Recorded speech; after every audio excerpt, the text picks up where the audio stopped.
আল্লাহ ছাড়া এই জমিনের নিচে আর কাউকে ভয় পায় না। অনেকেই আমাদেরকে বলে, ভাই নির্বাচনের পরে কেমনে থাকবেন?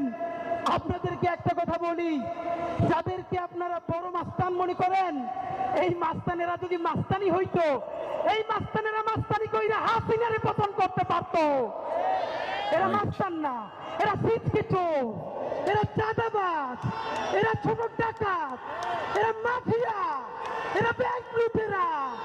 বড় অর্থে সার্বভৌমত্ব টিকিয়ে রাখার মাস্তানি করার কোন সাহস এবং শক্তি তাদের নাই। অনেকে আমাদেরকে বলে, অমুক নেতা 15 বছর লড়াই করছে, আর হাতিরা তখন কই ছিল? লড়াই যদি করলেন, আপনাদের এত ব্যাংকের ব্যবসা টিকে থাকলো কেমনে? যারা লড়াই করছে, সাতক্ষীরায় আমার ভাই বোনদের বাড়ি লড়াই করার কারণে